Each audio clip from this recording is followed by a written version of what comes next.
최근에 스웨덴에서 최초로 주식 데이 트레이더가 레이어링, 스푸핑으로 유죄 판결을 받았습니다. 이번 주 스웨덴 스베아 법원은 한 전업 투자자에게 주식시장, 주식 가격 조작에 대해 집행유예와 벌금을 선고했습니다. 이 54세의 전업 투자자가 이러한 형량을 받게 된 이유에는 2016년 10월 IT 컨설팅 회사인 Free2Move의 주식 매매에 관련되어 잘못을 했기 때문입니다. 스푸핑이라는 것은 잘못된 주식 오더를 내림으로써 주식시장 참여자들의 매수, 매도를 의도적으로 유인하여 과도한 시장 영향력을 행사하는 것입니다. 애초부터 자기가 써내는 매도, 매수 가격으로 거래 체결의 의사가 전혀 없었으면서도 대규모로 허위 매도, 매수 주문을 냅니다. 스푸핑은 시장에 가짜 뉴스나 가짜 주문을 만들어서 낙관적 혹은 비관적 분위기를 만듭니다. 그래서 주식 투자자들로 하여금 주가가 오를 것이라는 착각을 가지게끔 만든 다음에 수요가 더 많이 생기게 유인하는 거죠. 이렇게 주가를 막 올린 뒤 자신은 높은 가격으로 팔고 애초에 내었던 허위 매수 주문을 취소해버립니다. 그러니까 이 작전에 속고 추격 매수를 계속 해오던 개인 투자자들이 큰 피해를 볼 수 있는 일종의 범죄 행위입니다. 레이어링은 다른 가격에 매도 주문들을 마구 내므로써 주가를 떨어뜨리는 겁니다. 그러니까 층이 다른 가격대가 다른 가격으로 계속 층층이 매도 주문을 낸다. 이런 의미에서 레이어링. 왜 우리들이 추울 때 옷을 겹겹이 싸서 이제 입는 것을 레이어링 한다라고 말하듯이 이렇게 다른 가격대를 마구 낸 다음에 가격이 낮아질 때 주식들을 싸게 사들이고 그 차익을 챙기는 거죠. 10년 전 미국 다우존스 산업평균지수 플래시 크래시를 일으킨 그 주요 원인으로 레이어링과 스푸핑을 들 수 있기 때문에 그 이후로 대부분의 금융시장에서는 이 두 행위들이 금지가 되어 있습니다.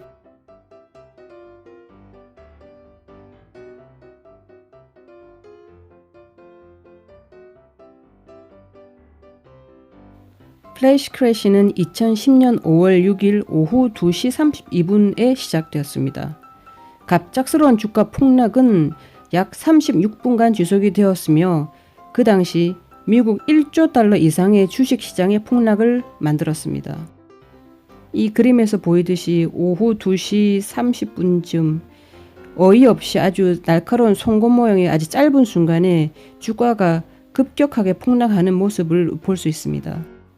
주식 전자 거래 역사상 최초의 플래시 크래시가 2010년 5월 6일 발생을 했는데 이날 거래 종료 15분을 남기고 순간적으로 1000포인트가 폭락을 하는 바람에 사람들이 패닉을 겪었다라고 합니다.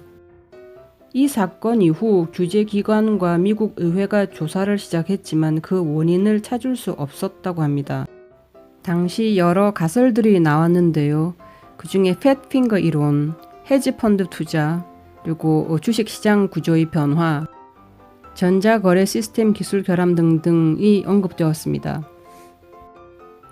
팻핑거는 굵은 손가락이란 뜻으로 사람의 손가락이 자판보다 굵어 가격이나 주문량 등을 잘못 입력한다라는 뜻입니다. 이때 당시 프록터 앤 갬블사의 주식이 팻핑거로 잘못 들어갔다 카더라 라는 주장이 나왔죠. 하지만 CME 그룹과 ICE 안전장치가 이러한 주문 실수를 방지했다라고 판단되어 팻핑거는 사실이 아닌 것으로 판명되었습니다. 당시 전문가들은 알고리즘 트레이딩을 이용한 극초단타 위장 매매인 레이어링이나 스푸핑 등의 수법이 사용된 것으로 추측했습니다. High Frequency Trading, HFT, 극초단타 매매 혹은 고빈도 매매 등으로 해석될 수 있는 이 컴퓨터 프로그래밍을 이용한 주식 매매 방법은 아주 짧은 기간 몇 초 내에 수천 건 이상의 매매를 하는 방법으로 알고리즘 트레이딩의 일종입니다. 자, 궁금하시지 않습니까? 그럼 이 플래시 크래시의 범인은 누굴까? 누가 이 배후에 있는 걸까? 그것이 알고 싶다. 배후 인물에 관한 베일은 좀 이따가 벗겨드리도록 하겠습니다. 일단 스웨덴 신문기사, 최근에 스웨덴에서 최초로 판결을 내린 스푸핑에 관한 기사를 계속 읽어보도록 하겠습니다. 오늘의 이 판결을 아주 특별하게 만드는 것은 바로 스웨덴에서 주식 투자자가 레이어링, 스푸핑으로 유죄의 판결을 받은 것이 처음이기 때문입니다. 네, 스웨덴 법원에서 이런 판결을 내린 것은 이번이 처음입니다. 라고 스웨덴 경제범죄 담당국 요나스 뮤르덜 검사가 대답합니다. 레이어링, 스푸핑의 효과는 바로 매수자가 더 높은 가격을 지불하도록 유인을 당하고 또 매도자가 더 비싸게 팔 수 있다는 착각을 하게 만듦으로써 결국은 시장에서 주가가 상승하게 됩니다. 그리고 시장은 뭔진 모르지만 호재일 수도 있는 무언가가 지금 진행되고 있는 것 같다. 그리고 어쩌면 가격이 민감한 어떤 정보가 회사에서 유출되었을 수도 있겠다라는 인상을 받을 수 있습니다. 소위 스푸핑 외에도 주식시장에 과도하게 영향을 주는 것으로 다음과 같은 유형들이 있습니다. 이에겐 한들, 같은 사람이 매매자와 매도자가 동시에 되는 경우를 일컫습니다. 실제 소유권은 그러니까 변경이 되지 않는 거죠. 하지만 특정 상품이 특정 가격에 거래되었다라는 정보는 시장에 잘못된 신호를 줄 수 있기 때문에 이것은 또 시장을 마니퓰레이션 하는 주가 조작을 하는 하나의 행위로 간주될 수 있습니다. 그 다음은 ENP에 한 주를 사고 파는 것입니다. 그러니까 한 주를 사고 파는 것 그 자체로는 법으로 금지되어 있지 않지만 예를 들어서 주식을 소유한 사람이 주가를 높이기 위해서 한 주로 가격을 상향 조정하려고 할 수 있기 때문에 이것도 또한 시장 마니퓰레이션으로 볼 수 있는 것입니다. 자, 그러면 이제 이 신문기사에 달린 댓글들을 읽어보도록 하겠습니다. 법원이 증권거래소의 시장 조작에 대해 판결을 내린 것은 훌륭하다. 하지만 로봇 거래에 더 많은 감찰을 할 필요가 있다. 거기에 더 큰 조작이 있다고 생각한다. 그 다음 댓글입니다. 이것이 바로 알고리즘 트레이딩, 알고리즘 거래의 상당 부분이 하고 있는 것들 아닌가? 그 다음 댓글입니다. 우리는 이러한 주가 조작들이 벌어져도 아무 조처도 없이 여러 주식들이 거래되는 걸 매일 보고 있는데 왜 이 한 사람만 처벌하나요? 2015년 4월 영국에서 플래시 크래시의 범인이 검거됩니다.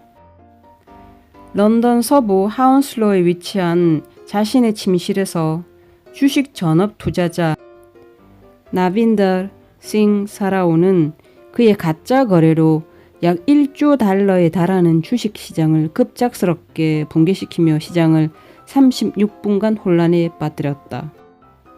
2015년 4월 영국에서 검거된 후 그는 4개월간 복역하고 보석으로 풀려난 뒤 2016년 미국으로 신병 인도가 되었다. 2020년 1월 29일, 그러니까 올해 1월이죠. 그는 1년 자택 구금령 선고를 받았습니다.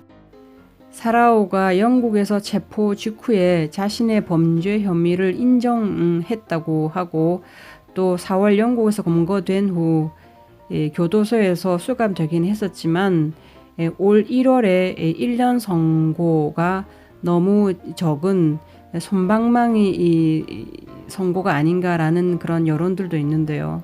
여러분들은 어떻게 생각하십니까? 이렇듯 사고가 터지면 그 규모가 정말 어마어마하리만큼 모든 사람들에게 끼치는 피해가 크기 때문에 금융당국 그리고 업계 우리 투자자 모두가 경각심을 가지고 생각해야 될 사안이 아닌가 싶습니다.